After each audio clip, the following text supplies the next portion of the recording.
Welcome everyone to my podcast. I have Olivia Steinberg with me. She is a canine strength and conditioning coach. So we know each other because she actually got Ember for us. How is Ember doing? She's great. Great. Yeah, it looks like you two are always having. So how did you get into canine fitness? Okay.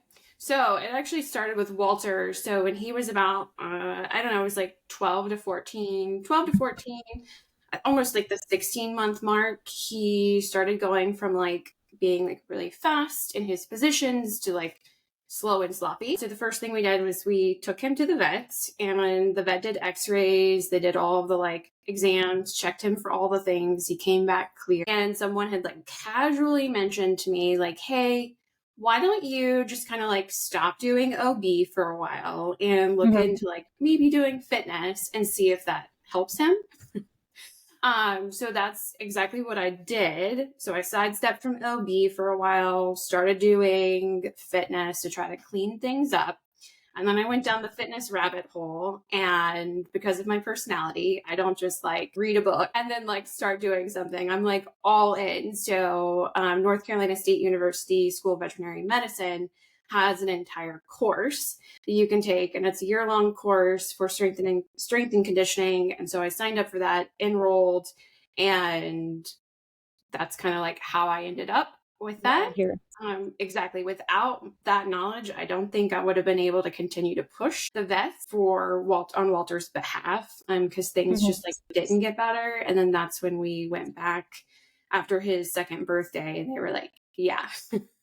He's gonna need operations on both knees. So that's been going on for a long time. So how did he injure it? So we don't know exactly, like I can't pinpoint like I was throwing a ball and he like took a weird turn and it happened. So there's no moment in time that I can pinpoint that it happened. What I do know is like based on the way that he's constructed, he's very straight in his rear end. So he doesn't have a lot of like angulation between the joints.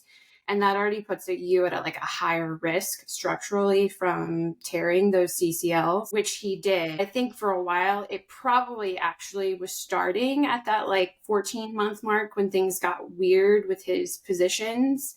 I think it was probably starting then, but because of his age and his size, a lot of the professionals sort of like wrote it off and reassured me that it was his age, his breed, and his size causing him to be like awkward. They're like, oh, well, he's probably going through a lazy phase. He's going to be an awkward mover. He's a big boy. So I think it was like a combination of like all of those things. What exactly is canine fitness? So canine fitness actually comes from the rehabilitation world. And we do a lot in like telling people that fitness isn't rehab, but its roots and its theory come from the rehab world. And that vets started looking at rehab, and they sort of had this idea that what if we take rehab exercises and get our athletes, our canine athletes, to start doing some of these exercises, and it could be like prehab and a way to keep them out of rehab, out off of the surgical table to a certain extent. So it's born out of rehab, but it is a way of putting together different exercises so that we are targeting certain muscle groups and working to improve not only like muscle tone and mass, but general body awareness. So proprioception, like getting them to know where their limbs are in space, being more aware of that, increasing their flexibility, their speed, and their overall physical conditioning. That's awesome. What dog should be doing this? What is this best suited for? Okay, so of course, I'm super passionate about it. So I think that all dogs should be doing fitness, and fitness is appropriate for all ages and all stages for almost every single dog, except for those that have injuries or that are recovering from injuries, or where your vet has just like deemed it completely inappropriate. But we can start in puppyhood, and we can also help our senior dogs that are having mobility issues. But I think that it's really super important for our canine athletes and for those who are training to a high caliber to compete in competitive dog sports like protection sports. Because with a lot of the training that we do, it's really nobody's like fault at all, but there are certain imbalances that come with the way that we train over time. And those imbalances sort of set us up in this container that is just like it is just fertile ground for injury to happen. Yeah. So it's super important that, we're not only that we're building athletes, not just through our OB or not just through other things that we do within our discipline, but also considering fitness as a part of our training and building an individual dog. I agree. So when we're talking about working dogs, protection dogs, dogs that are doing high impact sport, what are the benefits for those dogs and why is it especially important for those dogs to be doing things like this? Yes. Okay. So one is just general body awareness because a lot of the dogs that we're working with are like very fast twitch. They sort of like don't think about moving through space and they can sort of be haphazard, right? Like it's sometimes very scary to watch them move, especially for me. But with all of that being said, it helps them develop body awareness. So where their limbs are in space, where their body is in space. And with the way that dogs are constructed, there's a 60-40 split. So 60% of their weight and power comes from their shoulders and the front end of their body. And the 40% comes from their rear end. Dogs being the That's interesting. dogs opportunists that they are, they're going to take every chance they get and power through the front of their body. So we'll hear people talk about, oh, we need to work on rear end awareness. Yes, you do need to work on your rear end awareness, but we also need to work on strength in the rear end and getting Yeah. them to be aware that like those hind limbs exist and those muscles exist back there and get them powering through their rear end, not just the front of their body. That makes sense. Yeah. So how does fitness integrate and complement anyone's existing training program? Yeah, so it's really easy to integrate in, and a lot of folks tell me that they have a lot of fun doing it, and I know I have a lot of fun doing fitness because it gives us a chance. You don't have to scrap OB altogether, right? Like we don't have to just forget about obedience, but we can work with sort of those micro sort of obedience behaviors, those positional behaviors that we work on routinely and over. We can work on those within the context of fitness, right? So we can work to achieve really nice, really quick, precise sits, whether you want to condition a tuck sit or a kickback sit. You can get really picky with how, we position into a down, to a stand, getting those paws to make contact with the ground and sort of not shuffle as we're changing through position. All of that is like what we're doing in fitness anyways. And it's a lot of what we do when we're training in our OB. So we sort of pull those behaviors in to the container of fitness. We're working on those and it's you do a lot of free shaping in fitness too, which I think is good to get dogs thinking and teaching them how to learn. So it's a nice complement to what we're already doing in general with like all of the high impact bite work that we're doing with all of the, everything that we're doing. It's a really, really nice complement and it fits seamlessly into your routine because it's, committing to maybe 2 to 3 times a week. It takes about 5 to 10 minutes to get it done. And to me, it just like it makes sense. I'm glad that you mentioned that because 2 to 3 times a week for 5 to 10 minutes, that's nothing. One of the other things that you can do besides like those structured sections is you start bringing warm-ups in before your normal training, right? So you're taking like 3 to 5 minutes to warm up your dog before you go into other parts. And like that in and of itself is fitness too. So do you want to explain why it's super important for us to be warming up our dogs before heavy work, those kinds of things? Yeah. So warming up, I mean, I think if, we all the time say like, hey, like, let's not get, let's not think of the dogs as humans too much, that sort of thing. But I don't know anybody who would like to go like run a 5K or like do a hard workout without warming up their body somewhat, right? Like we get our dogs out of the crate and then we ask them to go like do these super hard, super difficult things. It's like rolling out of bed in the morning and then all of a sudden saying, yep, like you go and give me like 50 burpees right here. Like nobody wants that. Like give me a moment. Let me start moving around. Let me get the blood flowing. And then we can get going. But it's really important that we're warming the muscles up so that we're not just working cold muscles that are more likely to tear, injure. Sorry, my co-star is getting upset. One sec. It's really important, just like it is for us humans, to warm up before we start our workout or before we start doing something really strenuous.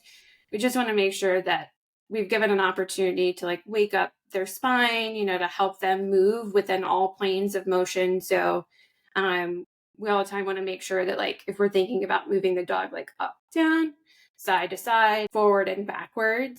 So like one of my favorite things to do for a warm up are like figure eights. Okay. Because they're like stretching through the side body, they're warming up the spine, which is really, really important. They're stretching through the rib cage. That's it, really important. So figure eights are really easy. Don't take up a lot of room. Don't take up a lot of time. We already do them pretty much anyways. Yeah. Dogs know that. We Yeah. just want to get them to figure eight on their own, get them to move through like some sits, down, stand, that sort of thing, however you want it. And then a really easy one is like place to place or mat to mat sprints. So like you're like throwing some food like to a mat, they run, pick it up, throw food over the mat, they pick it up, mat to mat. I mean, 3 to 5 minutes in and out, they're nice and warm, and then you're ready to like go do what you need to do and start in on, I don't know if you have sort of like an on deck ritual or an activation ritual, then you move into like that part, get them engaged, and then they're like ready to work and they're warmed up and ready to go. Cooling down is important, mostly for just like cool down. It's recommended that we just do like, some like walking, that sort of thing. We always talk about in dog training, train the dog in front of you. We say it for pet dogs, working dogs. Why is it important from a canine fitness perspective? Okay. Great question. And one of my favorite topics to talk about. Because a lot of times, we're constantly told, train the dog in front of you, like consider the genetic package, consider like Yep. all the things, right? But until I was introduced to fitness, I didn't even start to think about, one, the dog's fitness level, where they are, and two, structurally, what are we looking at? So when we're talking Yeah. about structure, we're talking about the bones of the dog and the angles of the joints that create structure. Angulation becomes like really important when we get into a structural conversation. But I never even considered that. Okay. So sitting, when a dog sits, that's hard work. Think about like holding a plank, right? Okay. Yeah. So standing for them is like kind of like holding a plank when done correct with all their joints stacked. It's very similar to holding a plank, because they're really, Wow. there's a lot to support there, right? So if you were to get down on the floor and get down your all fours and like forearms and everything, like it's hard. I would have never guessed that ever because So holding a like, plank is pretty difficult. yeah, it is really difficult because that, I mean, if you'll notice, dogs rarely will choose to stand completely square. So a lot of times, Yeah. when we're talking about showing dogs and like saying like, oh, we've got them nice and stacked, like that is hard work. Standing Yeah. balance for them. Sitting is hard work. Like for example, when we introduce like sitting square in fitness, we start with a 3 to 5 second hold. So we're only asking the dog to hold a square sit for like 3 to 5 seconds. And then we build up from 3 to 5 seconds. And then when we think about obedience routines and how long we're asking them to hold positions, like they may not even be to a level in which they're ready to physically, from a strength and conditioning standpoint, even hold those positions. That may be Okay. entirely unfair. Yeah. And then when we think about like a structural sort of component, depending on the angulation of a dog through their shoulders and through their rear end, so front and rear end angulation is going to dictate what the picture for them looks like in healing and Yeah. what their picture looks like in jumping. So sometimes we'll find that dogs are like over jumpers. And then you'll find some dogs that are constantly like they can hardly clear a jump. Yeah. And that's a structural thing. There's an excellent book that I recommend that everybody reads, and it's called What's Your Angle? And it's talking What's your about end? understanding angulation for the sport dog. So about how to be able to look at a dog, evaluate them based on the angles of their joints, and it walks you through sort of what is fair and reasonable for them in a healing picture, for them in jumping, sort of like different agility components, like how fast a dog can get up to speed and run, whether a dog is really good at stopping fast. All of those things come down to your dog's like structural makeup. That's really interesting. Dogs like will tuck, and then some dogs extend. Yep. They have different jump Yeah. styles. What's one piece of advice you'd like to give handlers, trainers, competitors, anything alike? In general, Yeah. so it it kind of goes into my pet peeve, which I've seen a lot of this happening on social media, where people are like luring their dogs for their heel work across like a slippery floor, and then they'll like put them into a sit, and the dog's feet are like and legs are like sliding out from underneath them, right? And getting sort of that easty westy presentation where we see sort of like toes out in the sit. So when we're Hmm. sitting, we want like knees in, toes forward, like that's a square Hmm. sit. Which again is like you've got to have a lot of strength to do it. Hmm. But it's that working your dog repetitively on slick floors. Um, Yeah. like just stop doing it. Slick floor work has its purpose sometimes in some of the protection work and other things that we do in training, but practicing healing every day on a slick floor, practicing position changes, practicing your sits and your downs and your stands where the dog is sliding and swimming on the floor, you're patterning those movements to be sloppy Yeah. because the dog is swimming. The dog cannot feel itself standing underneath itself in a balanced position, and things are just going to end up sloppy. Yeah. That And makes it's sense. like totally no fault of the dog, but like if you're slouching on all day on the sofa, you're going to end up walking around slouchy. Yeah. Right. So if you're practicing positions where the dog is sliding out into like an easty westy presentation, that's what you're going to get when you go outside on the grass because you've created an imbalance. Why is it important to be thoughtful about patterning that movement from a young age? Okay. So we also want to consider how we pattern movement from a young age, um, really specifically with our puppies. So we have some general guidelines around how we introduce fitness to puppies. And I'm guilty of this, is like rushing younger dogs into training. With my Corso Walter, people petrified me that if I didn't do some sort of obedience or training with him, like from the get-go, that I would have zero control over him. I wish that I hadn't done as much with him in the beginning as I did, because I ended up patterning some bad movements. So, like, for example, I think a really easy one to think about is like when we're patterning things, is like when we teach a dog to down, how sometimes people will train a down little puppies, they'll down them from a sit, and then it makes it really difficult for you to start patterning that folding style down where they're moving all four of their joints, they're moving front end and rear end together. And then before you know it, they're not able to down until they sit and then sort of slide into a down. So it's really important to be aware of sort of like how we're training things early, how we're patterning movements. And the general recommendations and guidelines are that we don't start any strength, anything until a puppy is 6 months old. So everything from like the time they're born up to 6 months is just supposed to be like proprioception work. So introducing them to different like textures and different surfaces, things that are stable, things that are unstable, slick floors in a very limited amount, right? But things that have texture to them, all kinds of things, like things that are nubby, things all cold, whatever, right? Just sort of waking up their body, helping them with their general awareness. And then we also want to make sure that they're not jumping sort of over that wrist height.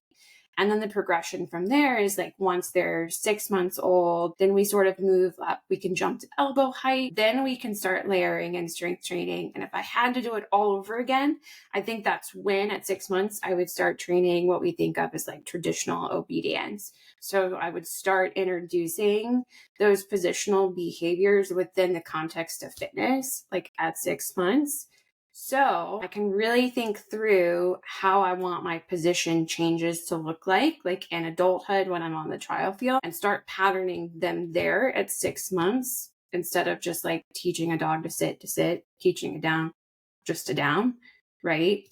Um, so I would be really careful starting super early. So you would not start positional changes until 6 months plus, like just in general. I would start doing your sits, your down, your stand, like once you get to 6 months. Because Okay. really, those like a lot of fitness is that we're using different pieces of equipment, right? And we are working the dog through those different positions. And that in of itself, like a sit, holding it for 5 seconds, that's strength training, right? So if we're introducing that to the puppy, I mean, I would wait until 6 months. Like let them be puppies. Let them explore the world. We can walk them across little like balance equipment. We can do all the things. But just Just like not yet. waiting, just not yet. A lot of Right. people are really impatient. Sometimes I see puppies like they're like 3 months old, like jumping through like windows for a bite, and I'm just like, why? Just Why? because you, Why? this is a perfect example. Just because you can doesn't mean you should. Puppies are developing so quickly, right? They go from being super tiny to large and gangly, depending on the breed, depending on male, female, that sort of thing. Their bodies are rapidly changing. And Yeah. how you're teaching them to move in their body this week is not going to be the same as the way that they're moving their body and in their body the next week and the week following. So, like, then we have to go back to that conversation of like, what's truly fair. And we have to remember that their body is rapidly changing. And like, maybe we just slow things down. Yeah, that's a good point. What is your favorite exercise to train? Okay, so it's sort of lame, but it's really, really exciting to me. And it's a big game changer. And I feel like I'm gatekeeping up until this moment that I'm about to share this. Um, Ooh, let's hear the but tea. yes, yes. Okay, so foot targeting. All Okay. right. So front feet, rear feet, teaching the dog to target front feet with, you generalize it to pretty much any object. Teaching the dog to independently target rear feet onto an object.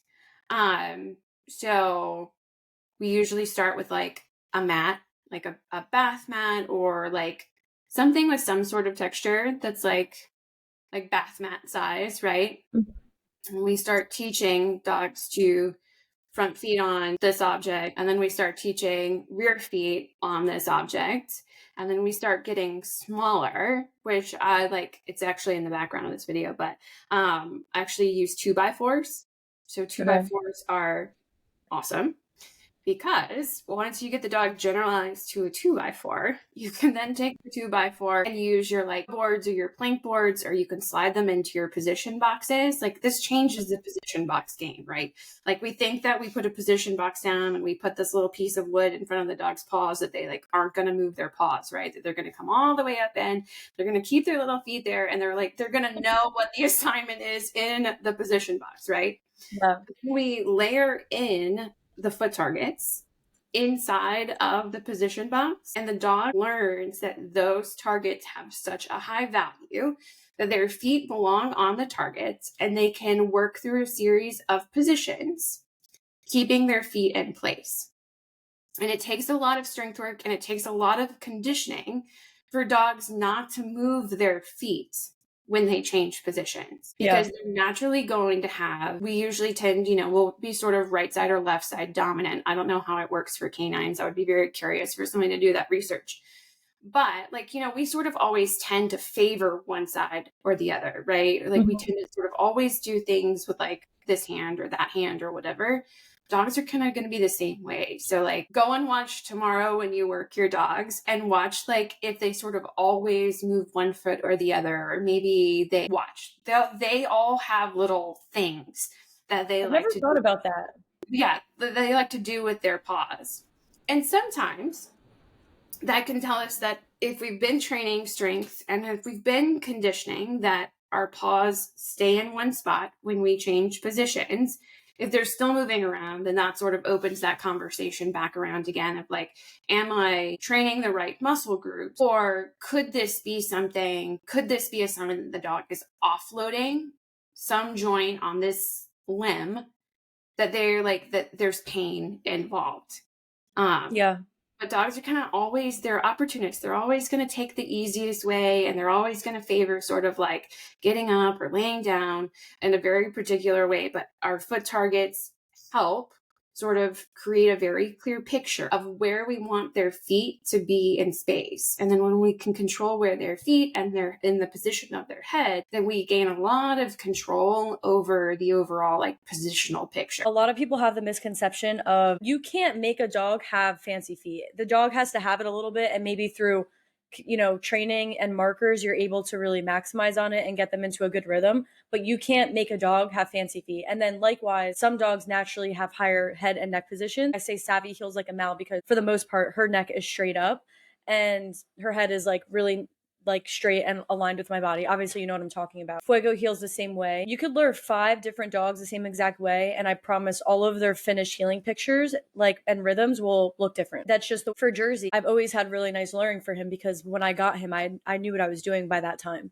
and he naturally puts his head just a little bit towards me.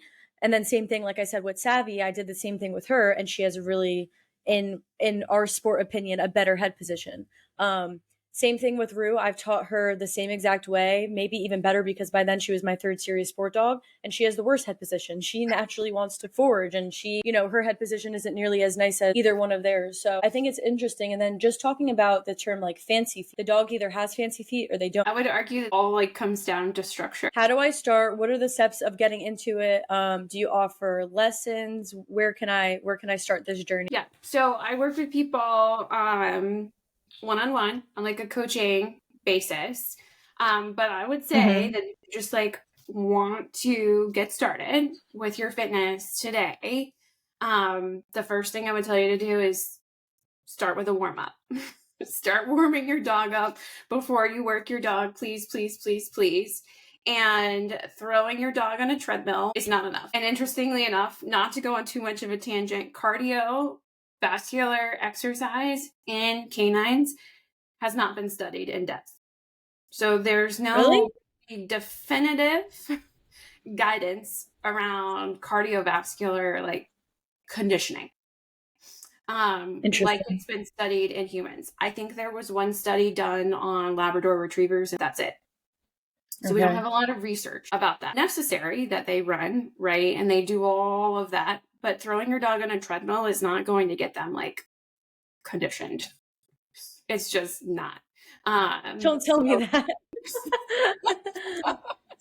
And while I'm on the Well, tangent, and while I'm on the tangent of treadmills, making sure the dog is like trotting and actually running on the treadmill because that's a species appropriate gait is important because the dog pacer was actually invented to help a dog achieve species appropriate gaits and work them through that. Walking on a treadmill, like walking is not a species appropriate thing. Dogs were not designed to cover long distances throughout the day looking for food and whatever it is that they spend their day out in the wild looking for, right? By walking. You see a that's a wolf really out good in the point. wild, they're trotting. So taking a dog for a walk is not fitness. Great. It's mental stimulation, right? Like they're getting to sniff around, but one of the reasons that it's not fitness is one, you're walking them, which causes imbalances inherently in and of itself because they should be trotting. And they're stopping to sniff so often that there's no cardiovascular like component, right? Like they're stopping to Yeah. sniff every 1 to 2 minutes. So with that being said, don't throw your dog on the treadmill. Walking really isn't fitness. But what I will say, in addition to like just getting started with fitness and like warming up, is that if you are practicing a left heel position, please start working your dog on the right. So, yeah, I know everybody's like, oh my God, no. Because what's happening, we talk about imbalances when we do things repetitively in training. We see this happening with humans on the job, right? They do a repetitive action throughout the day on the job site. They usually end up with like a repetitive use injury. When a dog is healing on the left side, they're actually offloading the right side of their body. So whatever heel position you're in, the side closest to your leg is the side of the body that they offload. and they're going to put more of a muscular load on the outside of their body. So that's often why we see right side injuries in dogs that have a left side heel, because they overdevelop over time on the left side of their body as opposed to sort of that right side body. So one of the things you can do is warm up your dog, but also when you take your dog out for a walk and you get them trotting and you get them doing all the things, have them walking out in front of you. Let them be feral, let them be in front of you, or try to get them to walk to your right side and not your left if you don't want to take time to work a right side heel, right? And like think about Yeah. like if we're always spinning our dog out in a certain direction, we're working one set of muscles and the other is becoming weaker. So maybe if you're spinning out in one direction, maybe you start doing circles in the opposite direction to try to bring balance into your Yeah. routine. So thinking about like what you already have on board, looking at your training program, looking at the things that you do over and over and say, hey, like, am I turning all in one direction? Am I working all on one side? Maybe I can sidestep for a few minutes and take some moments to do some circles in another direction, walk on the other side. Like that in and of itself is working on fitness and will pay dividends. Like, for example, in protection work, like when you like if you're circling the dog right afterwards, after they've Hmm. got their little bite wedge, they're running around, they're happy, they're They doing got their their prize. right, and you always turn and you do a clockwise circle. One of the things Hmm. that I started doing is like, okay, for one session I'll circle clockwise, and then for the next session I will make an effort to circle counterclockwise. Because if we're always doing the same thing on one side, we're making that side strong and the other side weak. So just thinking about those things is like a really good way to get started. And if you want to like go more in depth, I would encourage people to work one-on-one with a canine strength and conditioning coach. Someone that can help you evaluate your dog, look at posture, think through what imbalances might be setting up, looking at the dog structurally and from a posture standpoint, and then developing a program, taking all of those things into consideration, as well as the sport in which they're involved and their training goals for that sport, and developing a program for you to integrate into your existing training. The dog pacer has those like particular programs, and you can sort of like that. I mean, I guess it was marketed towards dogs, but I see people using a human treadmill, and I think that it accomplishes the same things. Yeah. Again, we're just looking to bring them into sort of that trotting and bring them out of that walking. Yeah. So whether you're on the human treadmill or you're on the dog pacer, we kind of want them like in those species appropriate gaits. There's a really good book also if you want to study what's appropriate for each breed as far as gait is concerned. There's a book out of Germany called Dogs in Motion, and they did this huge research project and they cataloged the gait of each breed in existence. And it That's actually awesome. goes through and has like the video clips, but in pictures of each gait for each breed. And then it has like an online portion where you can go and study the videos, which is That's interesting. awesome. But to talk about the treadmills, I know sometimes people will say like, "Oh, what about the slat mills?" Right? Yeah. Like, "Oh, Yeah. should I get the dog pacer or should I get the slat mill?" The way it was explained to me is that the slat mill encourages that powering through the front end of the body, right? Because it's powered by the dog and they're already like sort of pushing into whatever mechanism that you have them tied down with, and they're powering through the front end. So they're not really using their rear end at all. So you're just kind of feeding into that imbalance of that 60-40 split, 60% of my power in the front, 40% of my power is in the rear. So you're just, again, strengthening muscles that are already strong to begin with. This goes back to working the dog in front of you or training the dog in front of you. Different dogs have different paces comfortably on the track. Say like a 4 on a dog pacer is a good rhythm for this dog. It doesn't mean that it's going to be a good rhythm for another dog. So I just try to watch their gait. And if I notice that they're maybe under or overcompensating and just kind of walking weird, I'll just keep messing with it until they look comfortable in that speed that I'm working around. So I think that's cool. Another thing that goes back to the left and the right side healing. When I take my dogs, when the chiropractor comes for my dogs, she always comments how the right side feels more tight. I also think it's interesting that you said when you're rewarding your dog and you're having them spin out, there's just so many small ways that we can start working towards balancing our dogs better and spending more time and being more intentional with what we're doing during training to try to prevent. So, do people need one of those fit balance ball disc things to start? So you don't need your balance disc. You don't need all of the like crazy things that you see people doing on Instagram. Because basic shit gets you fit.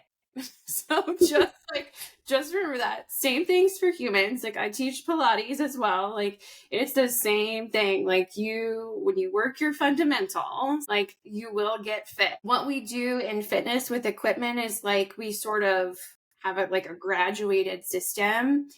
And the reason that equipment exists is so that we can manipulate the distribution of weight in a dog's body. Mhm. Because in fitness, where the magic happens is in that weight distribution. So, because we always keep that 60 split in the front of our mind when we step into a fitness session, we're immediately working to address the strength of the rear end to balance out all that work that they naturally do in the front end. And when we elevate the front of their bodies, we're shifting the weight into their rear end. So we're sort of, I mean, I hate the word, we're sort of like forcing them, right? We're sort of manipulating the situation in that they have to load the rear end of their body because the front end is Mhm. elevated. Same thing. If we have a dog that we want to do some front end strength work, we're going to elevate the rear of the body and shift weight to the front. Just like I always intro people to weight shifting off handler, which is where we have a dog in a square stand, which again, we always like bring in sort of those platforms or the 2x4s or something to sort of give them a very clear picture of how we want them to stand with their joints stacked and sort of walking around. And as they're watching the handler move around their body, as they turn their head, they're shifting weight to one side or the other, and they're loading and offloading sides of their body. So you're working those different muscle groups. Otherwise, they're just going to stand with all of their weight in their front. Yeah, that makes sense. We start like bringing in instability. Once we've manipulated equipment and manipulated the weight shift in a certain way that we're ready to make things more difficult. Yeah, that makes sense because I have to try a little bit harder on Yeah. those disc things. I think we covered some really good info. I definitely learned a lot. Even just where you started with the 60/40. I didn't know that. And I think like I've actually noticed that with Fuego, we always make fun of the way that he runs because we just call him top. I think another thing that's important to add to this whole conversation is how it's mentally stimulating to do these things with your dog. Yeah. And you're working on their physical fitness, but you're also working on mentally stimulating them and just tiring them out mentally a little bit because obviously they're having to actually think about what they're doing and feel it out a little bit more. Yeah, and I think it also like you said, it helps them like think through things.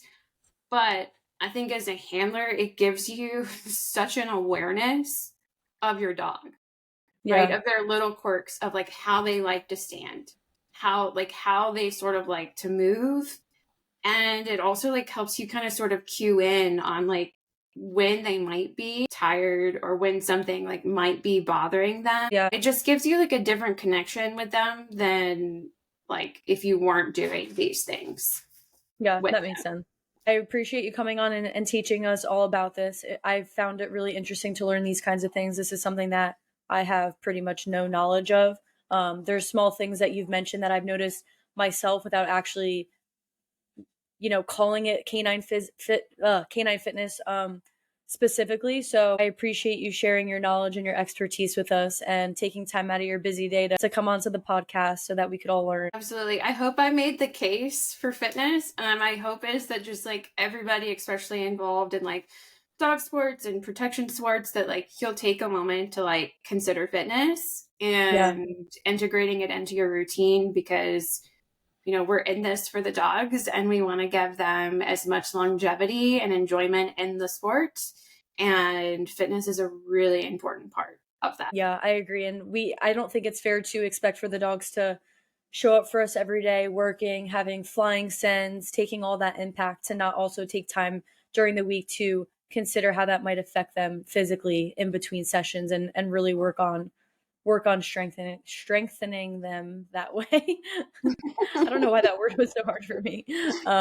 But yeah. All right. Well, I appreciate you coming on. Thank you everyone for watching. We hope you have an awesome day. Okay. Bye.